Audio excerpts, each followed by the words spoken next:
Hello friends, I your friend Bajrang Prajapati am once again present in front of you with another mysterious story. You are watching Galaxy Ka Rahasya. Subscribe to the channel for such videos, and we are starting a new series on this channel. If you like it, then do let us know by commenting so that we can continue it further. You must have heard a story related to Mahabharata. Although this story is not in the original Mahabharata, but it is seen a lot in South Indian films and dramas and read in literature, in which Shakuni's entire family is locked in a dungeon. They are given a handful of rice to eat every day, and then one by one Shakuni's family starts dying, and in the end only Shakuni survives because all the people of the family used to give their share of food to him so that he could survive and take revenge. Something similar happened in this Kaliug too, where a person was left on a deserted island without food and water and without any resources, utensils and clothes. Due to our belief about human nature, most of us we will think that only one or two of those people must have survived. The rest must be fighting among themselves, or people must be killing and eating each other to stay alive, or all must have died. But as it happens mostly, we think the same, because we make our future predictions from the examples of the past. Reality is somewhat different from the mirror of predictions. Today we will tell you the story of those nameless people who were made slaves. Those countries which today claim to be secular and humane. Those people were the first ones to start this tradition. They were being taken for sale. That is, their status was no more than sheep and goats. But still they were humans. That is why their owner was worried about them. The curiosity about knowing about them never slept in his mind again and again, and he himself could never sleep properly thinking about them because he had left them on an island and had promised them that he would come back to take them. But neither did anyone come, nor did anyone take any news about them. Lee, how did these people survive on an island for 15 years? This island was not like other islands where you had to make do with fruits, tubers and roots. There was not a single tree on this island spread over an area of just 1.5 kilometers. That means you could not rest in the shade of a tree. Even this much facility was not there. How did these people get stuck on this island, and did any of them survive? When someone comes here, he will find skeletons. This is something that no one would have imagined. Just like you and I are thinking.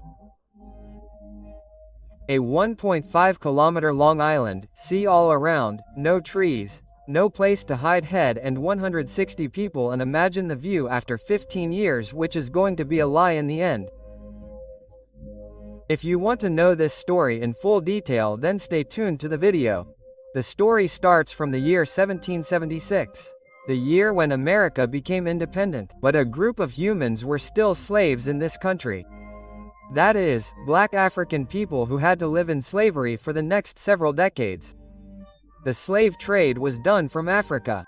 That is, humans were being bought and sold. Along with America, Britain, Portugal, France, Dutch were all involved in this trade. A sailor lived in France at that time. The life of Castan Dwarn Barn was going on comfortably in the berth, but one worry always kept bothering him. A secret was buried in his chest which kept on stopping him from sleeping. Many years ago he had bought some people from Africa as slaves, and now they were stranded on an island. Varn had saved his life and escaped, but while leaving he had promised them that he would return. Now 15 years had passed, and it was not even certain whether those people would have survived or not. It was difficult to escape, but still there was a promise, and Varn could not sleep. Varn requested the captain of a French ship, and after a lot of pleading the captain agreed. He started a journey from France towards the Indian Ocean. The captain reached that island. What he saw there was enough to surprise anyone. What did the captain see? Before that we will have to start the story from the year 1761. On the night of July 31st, 1761, John de la Farque was looking at two maps again and again. At that time he was the captain of a French ship L'Etoile, and seeing two different maps of the Indian Ocean, He was unable to understand at all which map to follow. The captain sets out from the east coast of Madagascar in the darkness of the night and travels 37 kms. The boat is moving at a speed of 100 kilometers per hour and he starts guiding it, but he does not realize that they are going on the wrong path, because the map he had was not correct. In these circumstances, he had to reduce the speed of the ship and wait till morning, but the captain did not want to waste time. The captain had a crew of 140 people with him. Captain John had to deliver beef and rice from Isle of France, which is now Mauritius, to Madagascar. The ship had to reach Isle of France in a few days. But the captain stops the ship at another place to do an illegal business, about which only the captain and his crew knew. The money that was to be earned from this illegal work was much more than the money that was to be earned from beef and rice. The captain had to go to Redrugs Island instead of Isle of France and unload the goods and then go back to Isle of France. He had to take the beef and rice. Now the illegal goods below the deck were 160 Madagascar people, i.e. Christians, which included children, men and women. These people, they were locals of Madagascar. They were to be taken prisoner and taken to Rutrik Case Island. Just like a prey is caught from the jungle and caged and taken to the market and sold, the same was happening with these people. As soon as the Madagascar people were put on the ship, the captain immediately started feeling troubled because this activity was declared illegal by the French governor and now this journey was not legal at all.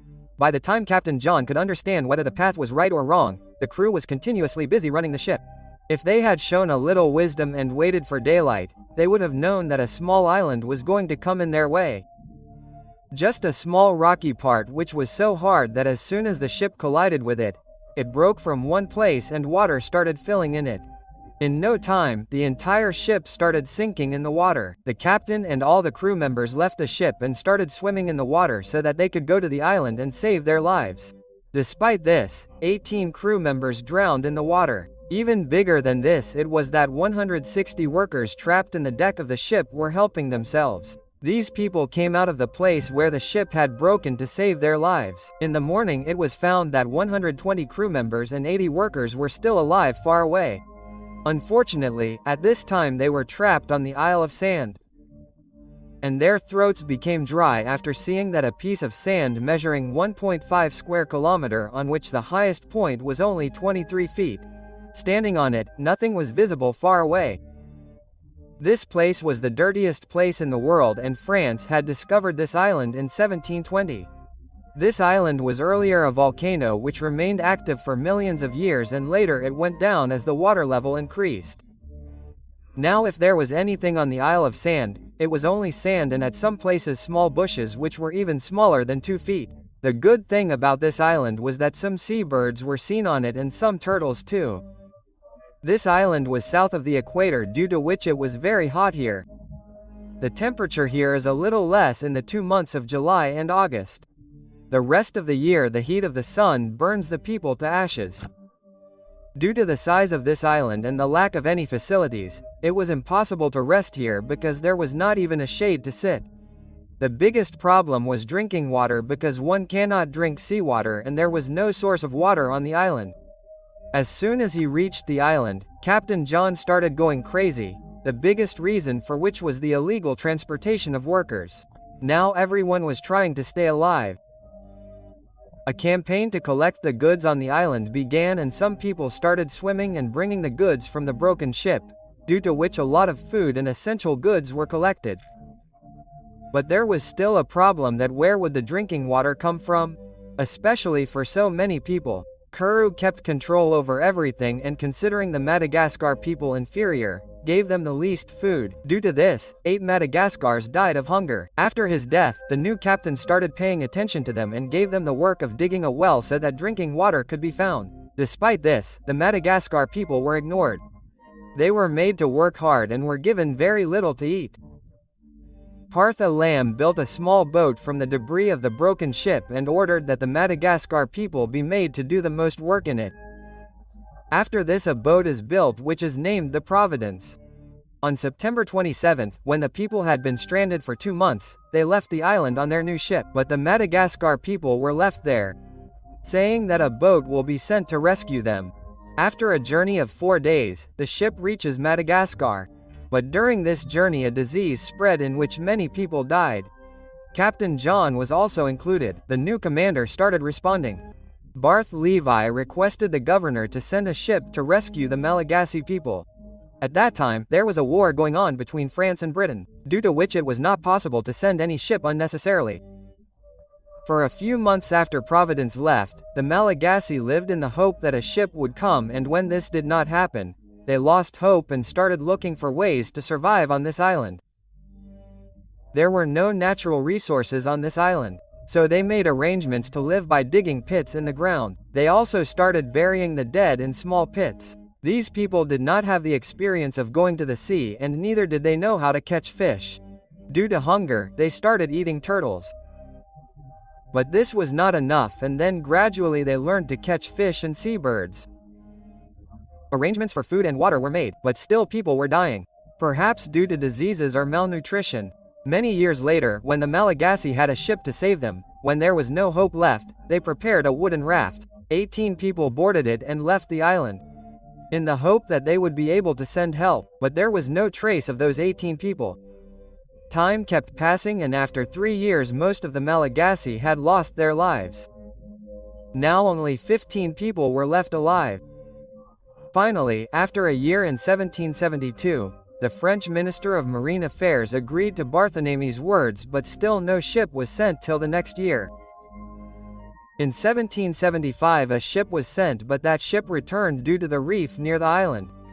Then after a year another attempt was made, and this time the ship went by another route. After reaching the island the crew launched a small boat, but that boat broke in a storm and the ship returned after picking up its anchor. Finally, in a last attempt to rescue those remaining Malagasy, a ship Dauphin came in 1776, whose commander was Captain Jacques-Marie Vaudin. He found that out of 80 only 7 women and a child were alive. All of them were wearing clothes made of feathers. Jacques rescued all of them and they were sent to France, where they were declared free and were also given French citizenship, and they were given every facility that can make their future life more comfortable. But facilities cannot make you forget the pain that you have suffered in 15 years. Facilities cannot make you forget those comrades who lost their lives while surviving with you. Facilities cannot bring back that time of yours which you lost there for 15 years. What do you think? Did those people get justice or not? Do tell us by writing in the comment. Jai Hind Jai Bharat.